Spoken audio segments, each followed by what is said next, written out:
From the Library of Congress in Washington, D.C.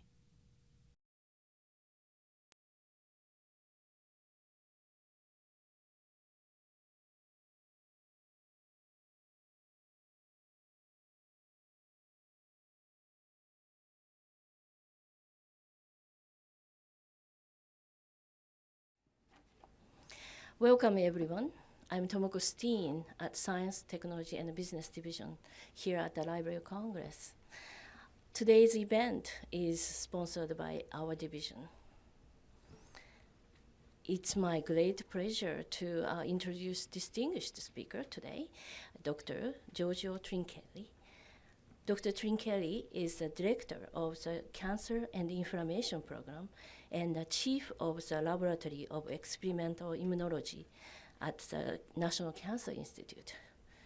NCI is a part of the National Institute of Health, as many of you know, and research focusing on the cancer is conducted. Dr. Trinchieri received a medical degree from the University of Torino in Italy in 1973. He was a member of a Basel Institute for Immunology in Switzerland and an investigator at Swiss Institute for Experimental Cancer Research. You can see the detailed biography in the handouts right there if you are interested, and has also most recent publication on the reverse side. After moving to here in the United States, Dr. Trinchieri and his team discovered a molecule called interleukin-12 in 1989. Interleukin is a key component for immune system. Especially this interleukin-12 involves infection, managing infections, and also autoimmunity. So, for example, the MS, the multiple sclerosis, and irritable inflammatory bowel disease type of mechanisms also involved by the interleukin-12. One of the most recent research he has been doing is human and all other animals' gut system. In your gut system, you have microbiome, it's a variety of bacteria in there, and controlling your health. As an expert in immunology and also medical doctor, Dr. Trinchieri is today talking about your gut system, immunology, and also cancer. So before further ado, please join me welcoming Dr. Trinchieri.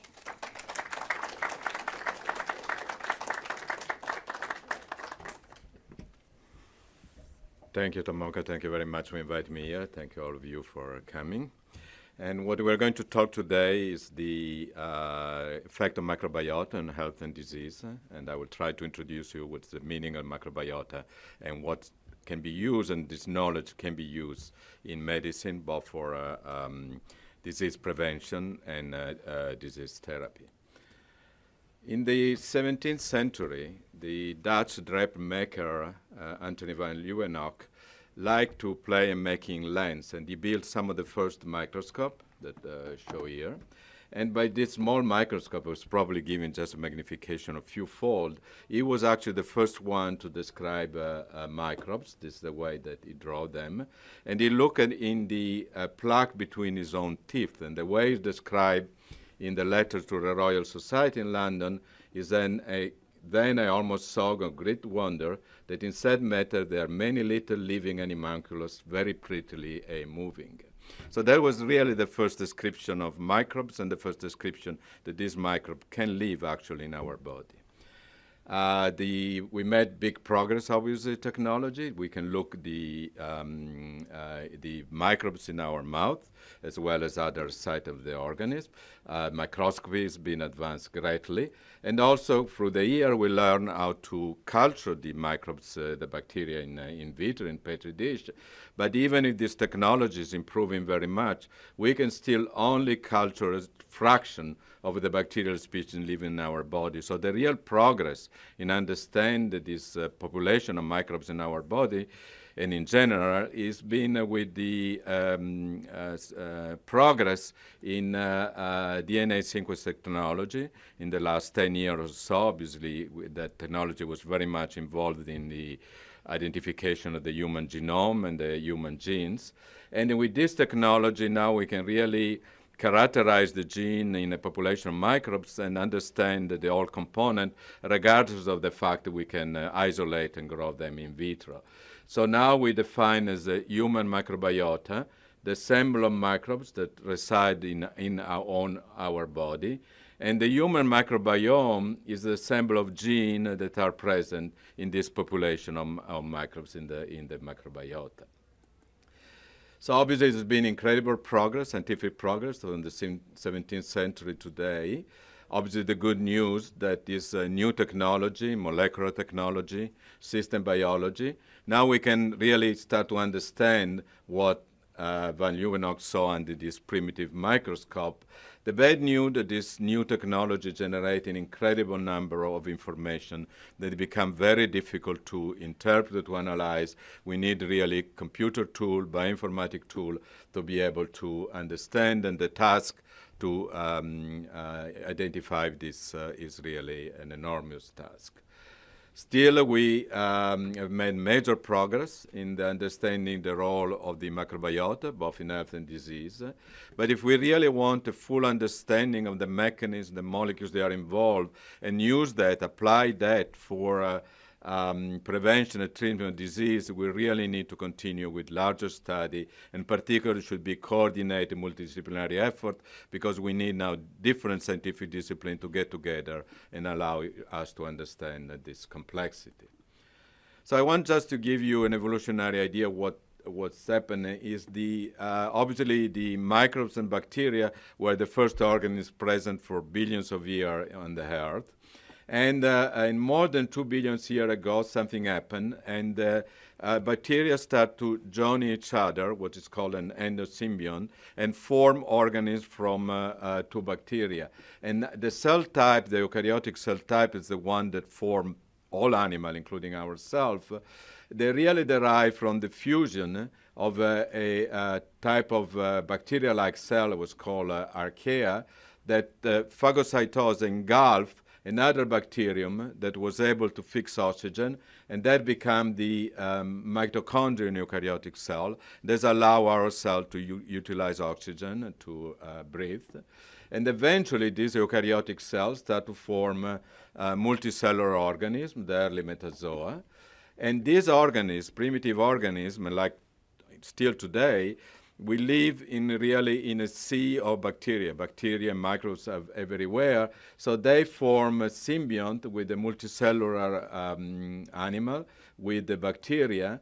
And some bacteria we define as symbiotic or commensal because they don't damage, but actually they help each other. They live together and they help each other. But some, as we know, some microbes, some bacteria become pathogenic. They can cause disease, and the organs need to defend against these disease-inducing microbes.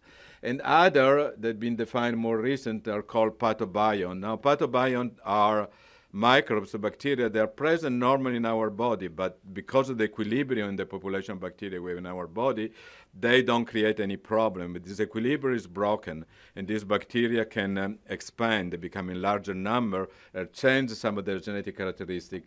They can become pathogenic, they can induce disease. Now, the interaction between the host and the commensal, this crosstalk, especially in the early organisms, was very important for the metabolic regulation in the organism, for morphogenesis, for the formation of the different organs, the different parts of the organism, regulate physiology in general, homeostasis, and they're also involved, because of the interaction between microbes and the organism, in the mechanism of resistance to infection with the pathogen, those bacteria become able to induce disease. And very early in evolution, there was a specialized cell type that became very important in this type of interaction with the commensal microbes and the resistance to infection. And these are the phagocytes that were described by Mechnikov in the 19th century in Daphne and starfish larvae as a mobile phagocyte. These are basically cells that are able to phagocytose. They can engulf, they can eat, for example, bacteria and destroy them. So they really play a major role in this crosstalk between the microbes and the organism. And in our body now we know, in medicine we now know this very cell very well. They are called monocyte, macrophage, and neutrophils, and other cell type. They play a major role in immunity to infection. Now, when we move to this very simple erythematozoa to the higher vertebrate in human, there's this crosstalk between the commensal and the host that remain very important, play a major role in the resistant immunity to infection, but still have a role in regulation of our own metabolism, regulation of physiology, homeostasis, and a minimal part, but still some role in formation of our organ in morphogenesis. So basically, bacteria and other microbes live on all the barrier surface in our organism. Barrier surface are those like the skin, or the lung, or the intestine. Those are the surface in which our organism communicate with the outside environment. And in all these surfaces, there are microbes, there are bacteria, but they're all quite different in the different type of the body. So the mouth, pharynx, and the lung, the respiratory system, they are different bacteria. They are present on the skin or present in the digestive system, in the gastrointestinal system. And in gastrointestinal system, particularly in the lower small intestine and in the colon, is where the larger mass, an incredible mass of the microbes and bacteria in particular, and they play a major role in this interaction with our interaction with this commensal bacteria. So we co-evolve with these microbial partners. We really have a composite of species. We have our own human cell, obviously, but we also made of bacteria, archaea, fungi, virus, bacteriophage. As I mentioned, they inhabit all the barrier surface of our organism. And they actually outnumber the human cells present in the organism by about 3-10-fold. And if we look at the gene, their DNA, their microbiome, that's contain approximately 100 times more gene in our own human genome. So the microbiome is really integral part not only of our body, because they live in our body, but our genetic landscape and our general regulation of our physiological equilibrium, these host homeostasis. So if we look ourselves in the mirror, and we could have the von Leeuwenhoek microscope or something, we could see that our skin is really covered with bacteria. It's not something we should worry about. It's not something we should try to wash out. They're actually absolutely needed. We cannot live without our own bacteria. And we should really look ourselves as a meta-organism that's composed by our cells and this microbe. And with their own gene, their process, their metabolism, and they work in concert. In the meta-organism, both our cells and the microbial cell act as a sensor for change in the environment. That could be changing the temperature, changing in the type of food we eat, infectious agent. And they talk each other, they exchange information, and they adapt. They have a response, they are adaptive or immune response to the change in the environment. And what is important to consider that if environment change, our own gene cannot change. Our genes are fixed. They are very constant. But the microbiome can change because the microbiome is made by hundreds or thousands of different species of bacteria, and when the environment changes, they can change their number, their proportion, and therefore their genetic change completely, and they can adapt and respond to the change in the environment. Now, in this commensal crosstalk in the last few years, has been clearly shown in the meta-organisms that regulate many of the functions of the organism. I mentioned to you regulate metabolism, regulate cardiovascular and muscular function, It's even been shown to have a role in regulating neurological behavior and cognitive function. It's definitely play a role in aging, in the formation of blood cells, or hemopoiesis, regulate what is called the circadian rhythm, the change in the organism, physiology of the organism through the day, and particularly regulate inflammation and immunity. And through this role of inflammation immunity is clearly an effect on cancer initiation, cancer progression, and response to therapy. The NIH recognized about 6-7 years ago the important role of microbiome. They started a major project that was really to develop new technology and the catalog basically of the bacteria present in our body. So this project that was they funded, I think, approximately 10 centers, 1 intramural and 9 across the nation. And they characterize different sites of the body, the type of microbe they are present on the body. Where we get the microbe? When we are born, the fetus is actually sterile. They are not microbes in the fetus, but then at delivery, the newborn acquire bacteria. And the type of delivery affects the type of bacteria we get. So the vaginal delivery or the C-section, because the newborn is exposed to different anatomical sites in the mother, get colonized with different bacteria. So there are different starting microbiota depend on delivery.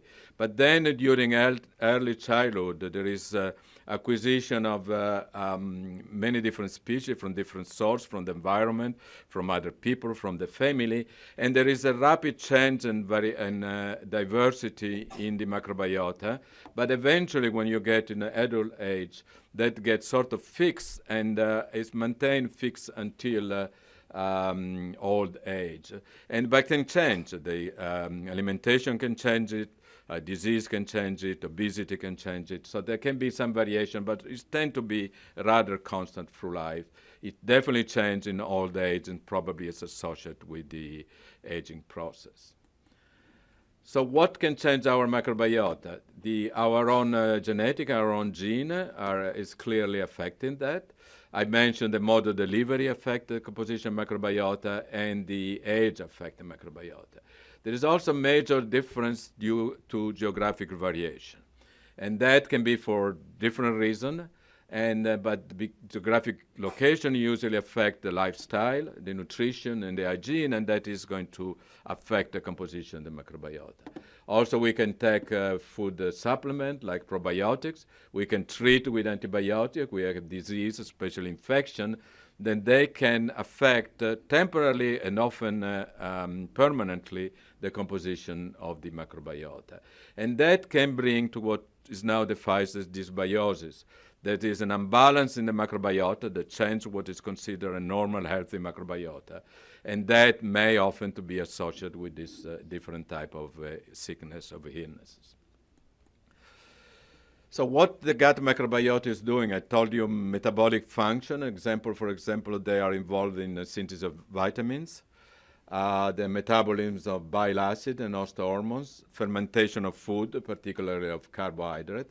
But I mentioned before, they're also important in resistance to infection, and they can prevent, by competing other organisms, they can prevent colonization by pathogens, or the overgrowth of the phytobiome, this normal microbe that the overgrowth can cause disease. They contribute to fortify the barrier, the cells that divide, the cells that line the gut and divide the lumen in the gut where bacteria are from the rest of the organism that is supposed to be sterile. And they also signal to our own immune system, and they set the tone the immune system for the immunity that give the resistance to the infection. So if we look at the gut microbiota, I mentioned there's an effect on immunity that can be local in the mucosal immunity. It can affect the pathology level of the mucosa, for example, the inflammatory bowel disease.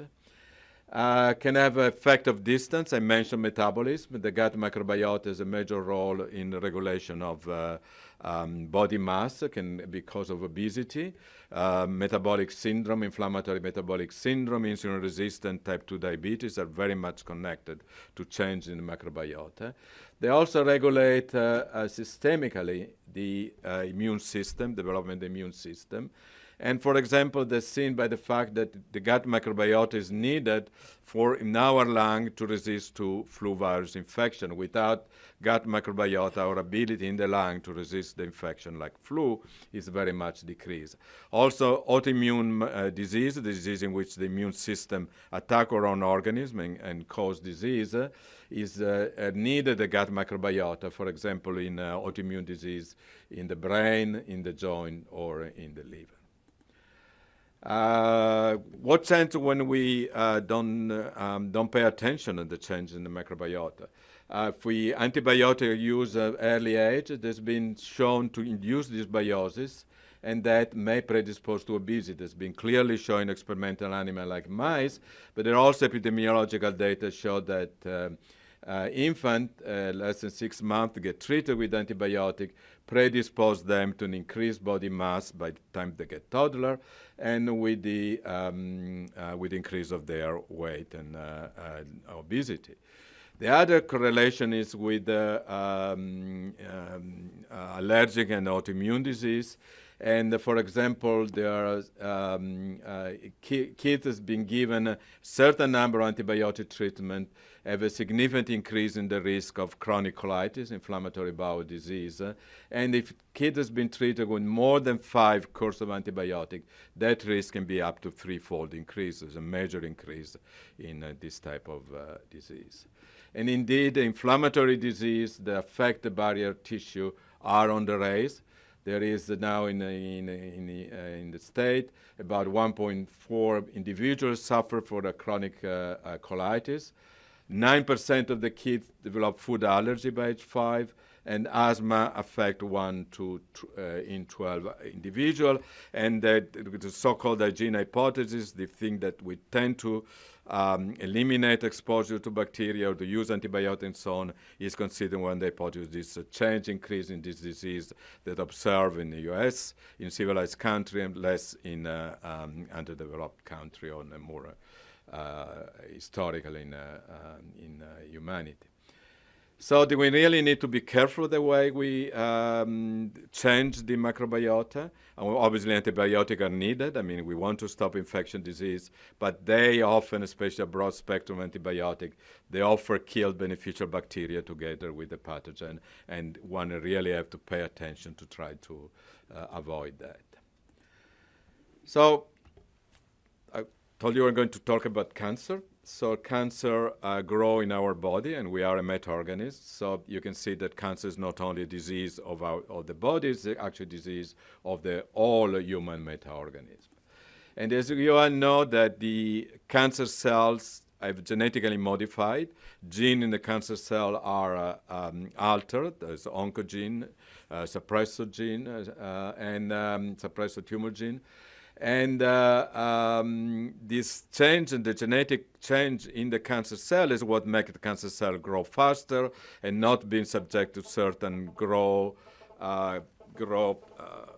the ability to escape from growth control mechanism.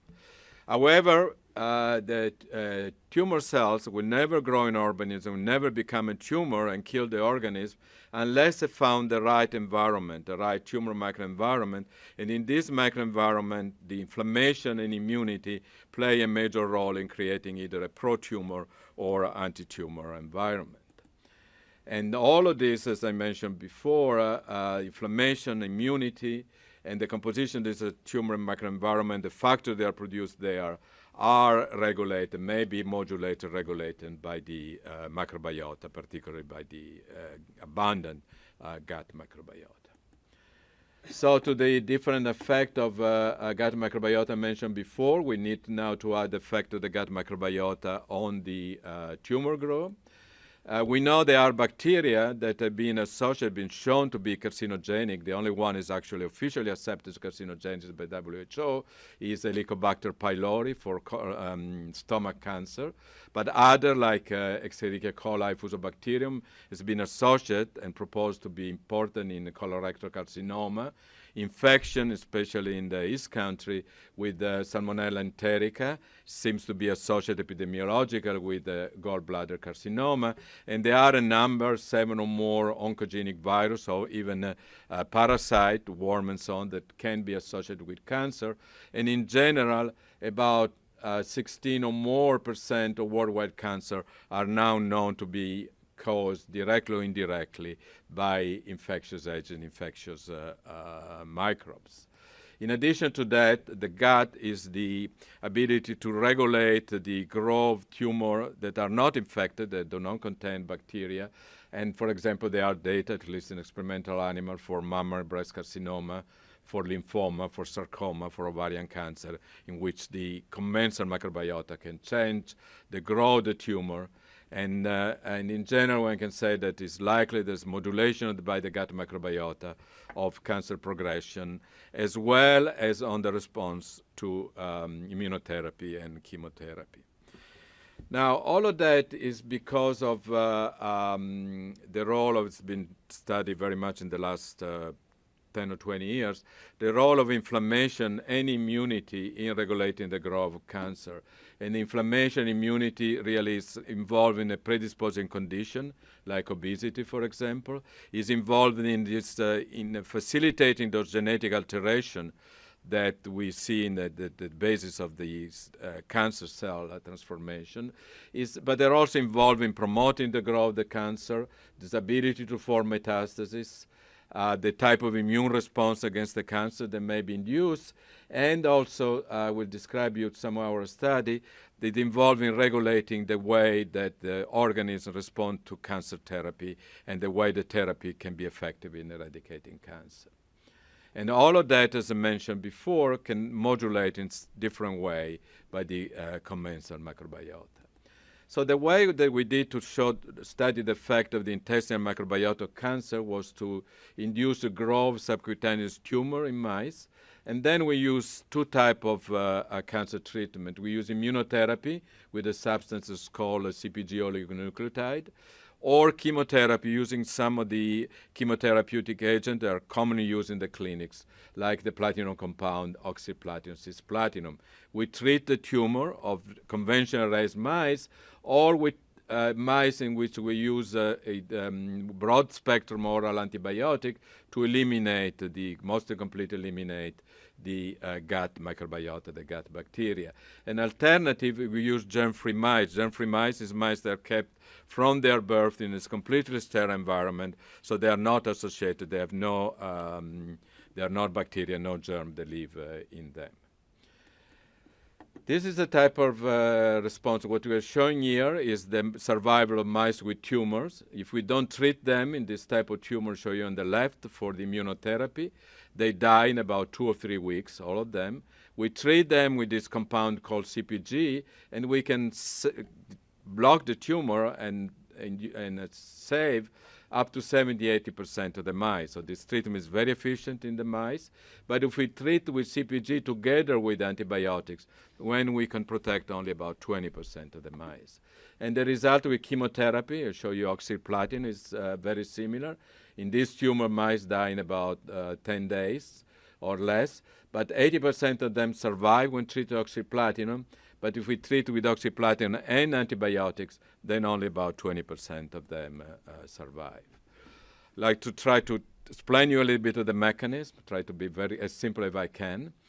This is a subcutaneous tumor under the skin that in mice that we not treated. We treated them with CpG. In a few hours or a couple of days, you get this necrotic tumor. The tumor basically is all dead. That's basically almost completely just a scar. But if you do the same experiment in mice that get CpG and antibiotics, you see the treatment is ineffective. You don't see this scar, this necrosis. This is due in part to the production of the substance in the body of the treated animal that's called a tumor necrosis factor because can induce necrosis of a tumor. If we use mice that are genetically not able, they don't have the gene for this tumor necrosis factor, you see these mice are resistant, they do not respond to the treatment. So the mechanism that you should think that when you have a tumor, as I mentioned before, is not only the tumor cells, but they are infiltrating inflammatory cells and other cells, including this famous phagocyte, macrophage, neutrophils that I described before, that really the major cell type that is interaction between the host and the microbes. So when you inject CpG in the tumor, what CpG is inducing activated is a phagocytic cell and induce inflammation in the tumor. And one of the factors that's made by this phagocytic cell is the tumor necrosis factor that kills the tumor cells. It also induces an immune response against the tumor, and in most animals can completely eliminate the tumor. If we treat with antibiotic, we block the ability of the animal to make TNF, block the ability of the animal to make this immune response, and eventually the tumor will grow and control. Even the treated animal will not be able to control the growth of the tumor. We'll show you now data that we obtain when we completely eliminate the gut microbiota, but we want to know which bacteria, which species are able to affect the response to the tumor. So we sequence the gut microbiota, and we correlate the presence of different species with gut bacteria, and we found some that are associated with an increased response to cancer therapy, and some that were associated with a decreased response. Two of them, we grow them in vitro in petri dish, these two species called Alistipes shai and Lactobacillus fermentum, and we then gave them orally to the mice before we treat them with CpG to see the effect on the tumor. And we found that one, the Alistipes, was actually, when we increase the response of the therapy, so the tumor is destroyed better. And another one, the Lactobacillus fermentum, is actually decrease the ability of the CpG to kill the tumor. So really showing that not only the microbiome is needed for the response, but we can modulate that and try to modulate the type of therapy response that we get. The oxyplatinum mechanism is a little bit more complicated. Is that based on the fact that antibiotic-treated mice do not produce chemicals that are known as reactive oxygen species when treated with the mice are treated with oxyplatinum. So we have again the phagocytic cell that I've been talking till now. They produce, when they are activated, they produce reactive oxygen species like superoxide or hydrogen peroxide or hydroxyl radical. And that's a very important function in the phagocytic cell because that's one of the mechanisms the phagocytic cell used to kill the bacteria they engulf. But there's these hydroxyl radical and ROS are also toxic, and they can actually induce DNA damage and damage cells. Now, in the case of the oxyplatinum, what oxyplatinum is doing is binding platinum to the DNA of the tumor cells, and in this way alter the DNA conformation.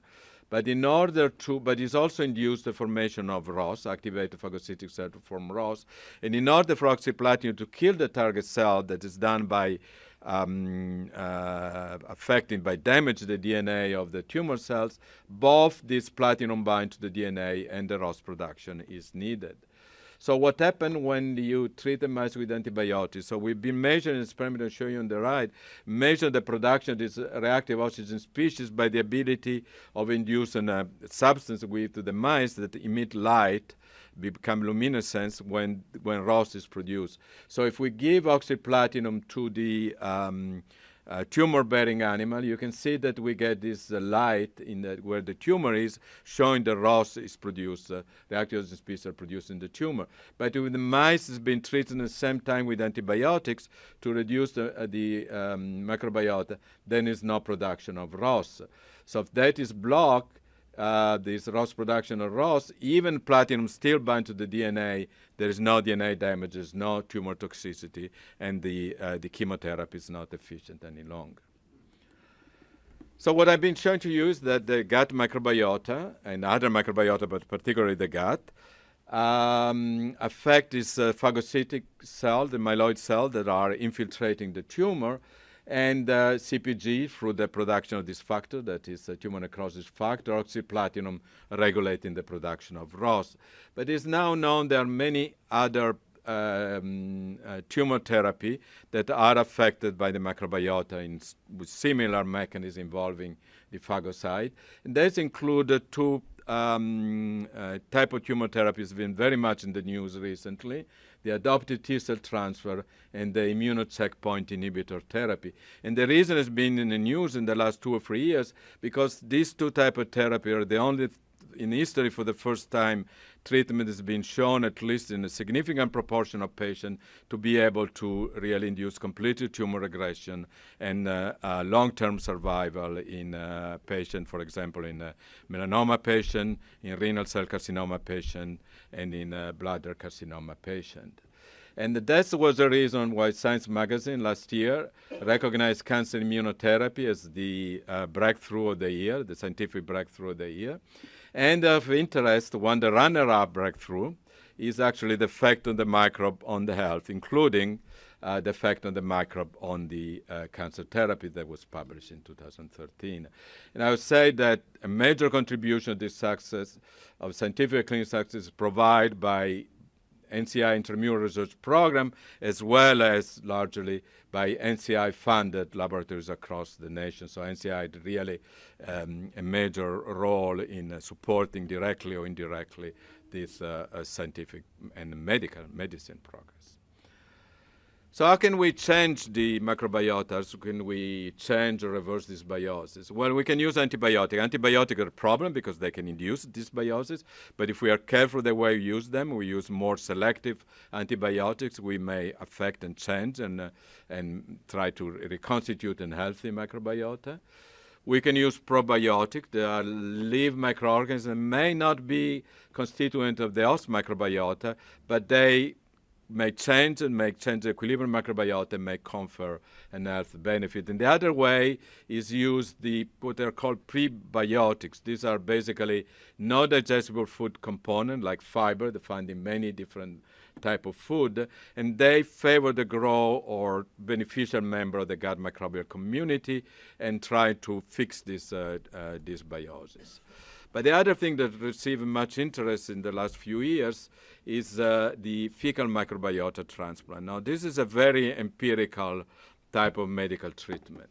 When basically, when there is dysbiosis, a disease associated with change in the microbiota, one can try to give the microbiota from an healthy individual, and this is basically fecal microbiota, get clean and filtered, and then is delivered either by colonoscopy, endoscopy, in the lower intestine and in the colon of the patient. So this is based obviously in the idea that if the person is healthy, his microbiota is healthy. But unless we know exactly what's healthy microbiota, that's a very empirical approach. Still received much of interest. It was used in some type of infection. I will describe better the Clostridium difficile, as well as attempt to use for chronic colitis, for inflammatory bowel disease, Crohn's disease. Obviously, it's an empirical method at some risk. Sometimes could induce more inflammation instead of less inflammation. It's actually regulated as a drug by FDA. And but I want to talk about Clostridium difficile because this is really a proof of concept, a clinical proof of concept, how this approach to change the microbiota may be important. Clostridium difficile is a bacterium that causes, these are really a pathobiome, that cause syndrome range from diarrhea to life-threatening inflammation of the colon. And illness from C. difficile infection affect usually older adult in hospital or in community, and typically after use antibiotic medication or protein inhibitor for reducing stomach acidity. And it's quite serious disease. As there are about 3 million new cases in the United States every year. It's a chronic disease. It's difficult to eradicate and cause about 30,000 deaths every year. Now, the fecal transplant, even this very empirical process actually cure, and within 1 or 2 days, more than 95% of the patients.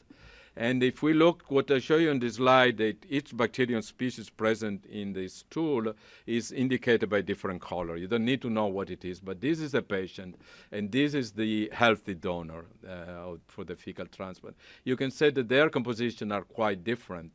And if we look after the transplant, 2 weeks or a month after the transplant, you see that it's really a permanent change. The microbiota, the fecal microbiota in the patient is much more similar to the one of the donor than the original microbiota of the patient. As I say, this really within 1 2 days completely blocked the response, the infection with C. difficile. Now, this is very empirical. We really don't want to do that for a regular treatment in large number of people. We might not know if we are really using a healthy microbiota or not. But important study are the one that really start to attempt to try to identify, like I showed before for cancer, which species are involved in this regulation and blocking the infection with Clostridium difficile. So what I'm showing here is a recent work by Eric Palmer, Sloan Kettering in New York. And he found out that in the normal microbiota, there is an equilibrium between different species, competition between different species. And another Clostridium, the Clostridium scindens, is actually metabolizing bile acid in the intestine of the patient, of the individual, and this blocks the growth of Clostridium difficile. If you use broad-spectrum antibiotic, you reduce the diversity of the microbiota, you eliminate the Clostridium scindens, and then the Clostridium difficile can grow and cause the disease and even death.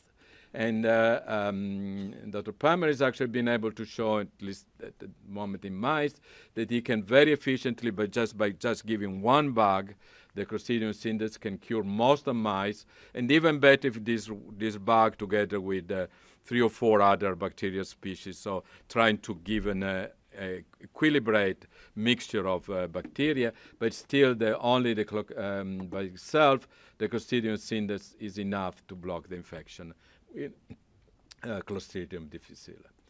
Now, Clostridium difficile is really an example of antibiotic resistant or partially resistant drug. What are they called? Superbug that represent a major problem especially in the hospital setting in antibiotic-treated patients. And some of them, they are very common in hospital setting. Some of them you know very well, very famous, for example, the MRCA, the methicillin-resistant Staphylococcus aureus. And we have, 4 years ago, a very typical case of that in actually an IH clinical center. In 2011, 12 patients died of hospital-acquired infection with the antibiotic-resistant Klebsiella pneumonia. And that was studied, I show you with the genomic sequence method that really now we can study the microbiota.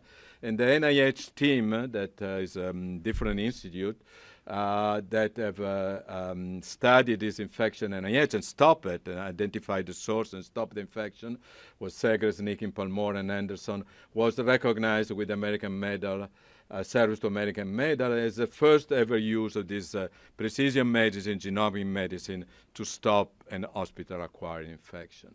And we are obviously trying to do in a National Cancer Institute a similar type of approach. We established a new facility for both sequencing and bioinformatics study, and we want to screen the microbiota of cancer patients that undergo either chemotherapy or immunotherapy, identify strain that would favor decreased anti-tumor response, and see if that we can either predict the type of response we'll get to therapy, or even try to change the microbiota and make the response to therapy, particularly to immune therapy, the most efficient one. So if you think about an infection disease or cancer growing organism, it's really not different from an invasive plant that's growing the wood and is eventually suffocating and destroy the wood. So how we cure that? Well, the typical medicine, especially in oncology, is being the war on cancer. That is, medicine is a battlefield strategy. The human body is a battleground. This is very efficient. You kill the invasive, but you also kill the wood when you do that. The other is medicines park management.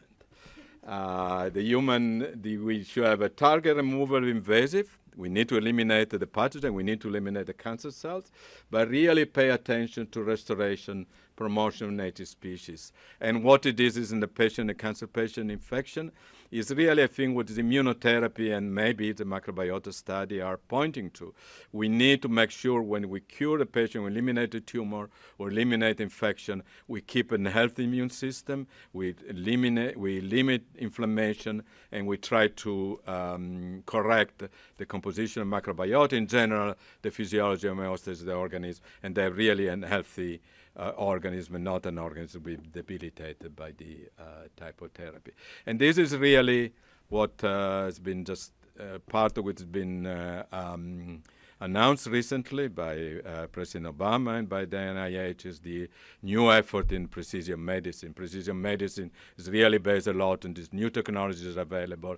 The SAML technology has been showing you, the genome sequencing, the really careful characterization of the patient, the immune system of the patient, of the genetic, both the microbiota individual, the genetic of cancer, and be a real very tailored and personalized medicine to try to get the most effective response for each single patient. So I would like to thank the collaborator in this work.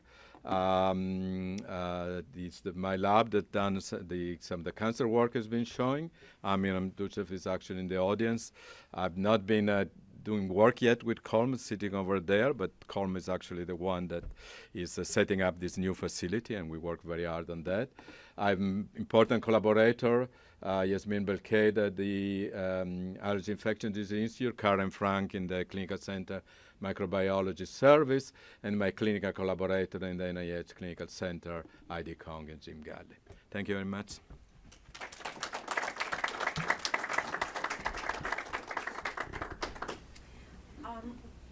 I hope I can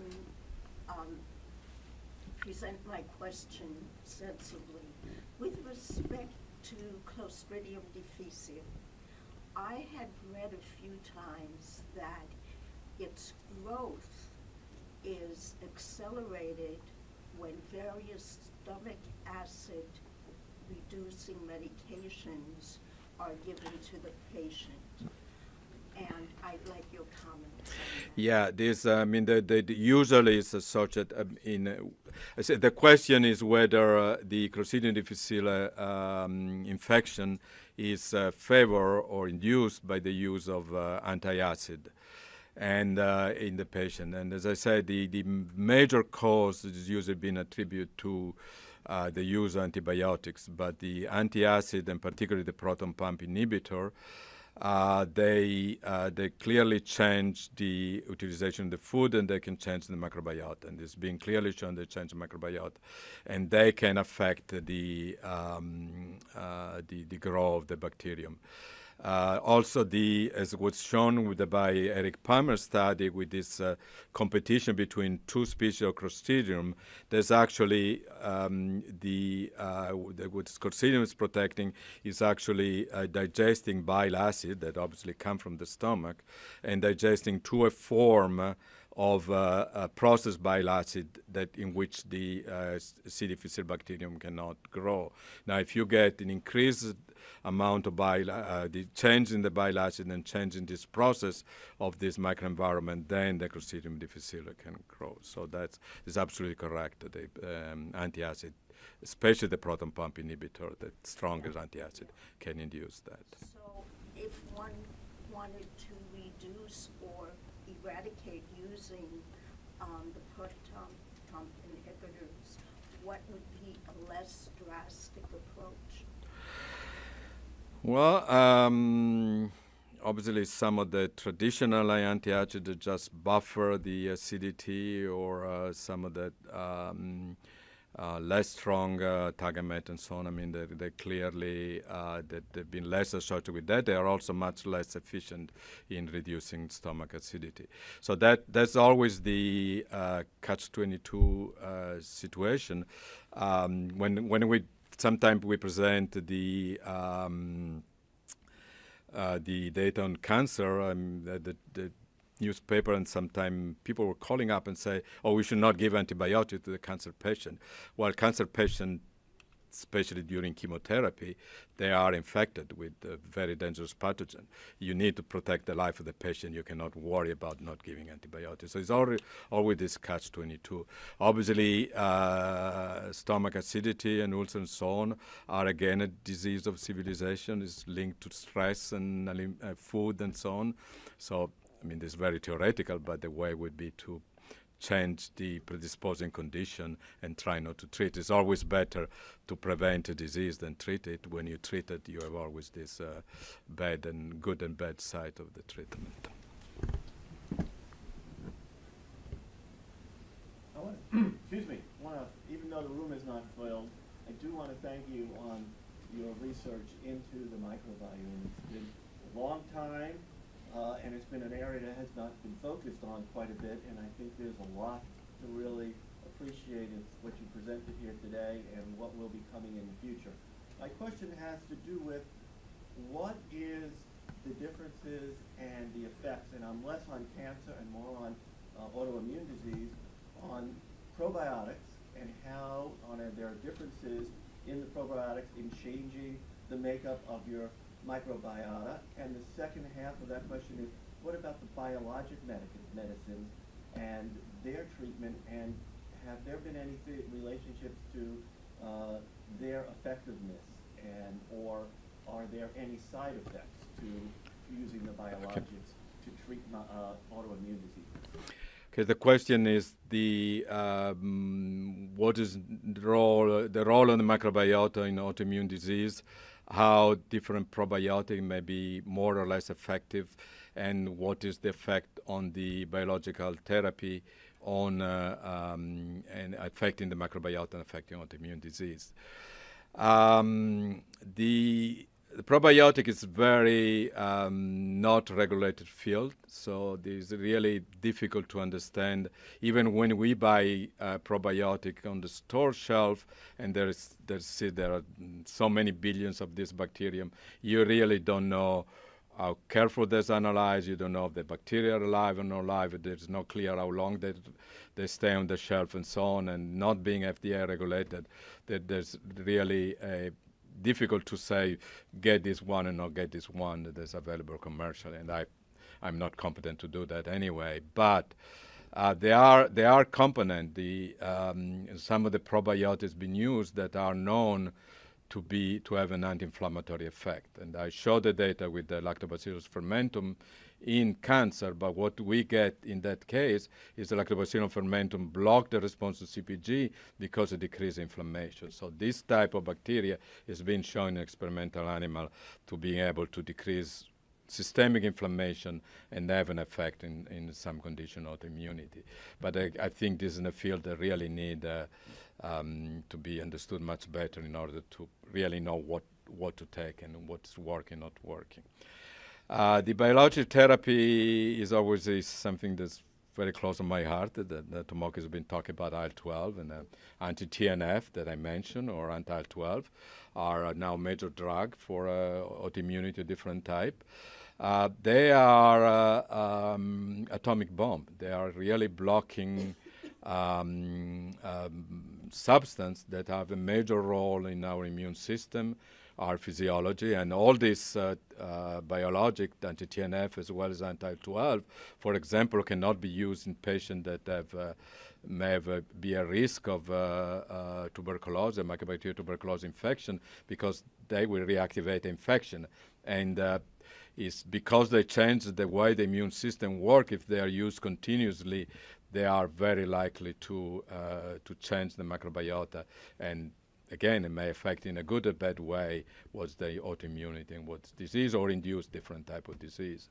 And as far as I know, there's not many study about that, but I think would be something very important to study. Could you talk about leaky gut and how that occurs and how that plays into this whole health and disease? Well, as I mentioned before, one of the function of the the question was discussed about leaky gut, the permeability of the barrier and how this may affect the disease. So as I mentioned before, what healthy microbiota is doing is really protecting the integrity of the barrier, definitely in the gut. We always consider that we keep our bacteria outside, but they actually can't go through the barrier, and they do all the time. You don't want that to happen too much. An healthy microbiota protect the barrier directly. The barrier is made, the epithelium, the cells that cover the gut is really a single layer of cell, of epithelial cell. And they have what they are called tight junction. They are very much attached one to the other, so not much can go through. Even there are mechanisms in which this permeability can be open and certain things can go through. The other thing that is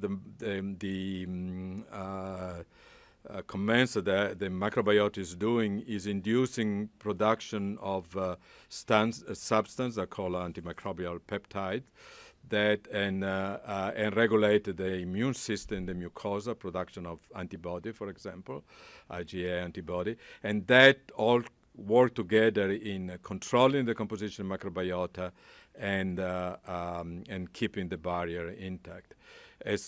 When you start to have any pathology, an inflammatory pathology, or dysbiosis, for example, in chronic colitis or in infection like C. difficile, then this barrier is disrupted, and that obviously has physiological effect like the diarrhea and so on, but it's also increase the permeability of bacteria can come in contact with our organisms, can actually migrate to our lymph node, and that's really dramatically changed all the inflammatory environment. So that a change in barrier permeability in the digestive tract is not only affect locally, as I say, for example, symptoms like diarrhea, but is also having systemic effect. So or our health can be affected by that.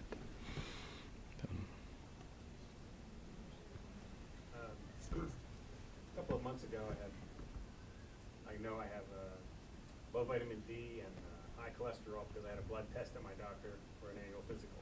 How can a normal person tell how your microbiota, how healthy you are at a particular point in time before you have a problem? Oh, the question is, how do we know what is an healthy microbiota? Now we can say you have a problem, you don't have an healthy microbiota. Well, actually, that's a problem. A clinical problem with the microbiota is a clinical problem with the immunity in general. We always, when I talk about analyze the immune state of an organism, I always show a slide and say, if you have a heart disease, there are under very sophisticated tests that you can do and find out what you have. If you have, they want to know how your immune system is working, well, you get a blood sample and you count how many lymphocytes and monocytes are in there, and that's basically what is done. And you really, by doing that, well, it's a major problem, but you really don't know how good your immune system is. And we are in the same way with the microbiota because there was one problem in fecal transplant. They try with chronic colitis, with IBD. They say this person is healthy, so his microbiota should be good. And when they give with the patient, they actually they get more disease, they get more inflammation because that microbiota look healthy in the donor because this mucosa was okay, but in the patient is already inflammation that add to the inflammation. So that's exactly what we need to understand better, improve. Right now, you cannot really say what is good and what is bad. The mouse it's been helping here. It's not solving this problem, but it's helping because even mouse and human has different microbiota. You can actually take the fecal microbiota, for example, from fit and obese people, or obese twin even, so with the same genetic. And you can transfer that to germ-free mice, or mice have no microbiota, and basically make these mice have human microbiota. And the microbiota from slim person, you would get slim mice, simplifying the sperm, and the one from obese people, you get fat mice. There are some correlations, some change, some species that we start to understand a little bit how they're correlated with that, but the full understanding of that will still require a lot of work. This is a very good example of translational medicine, and please join me to thank Dr. Trinchieri. Thank you. Thank you. This has been a presentation of the Library of Congress. Visit us at loc.gov.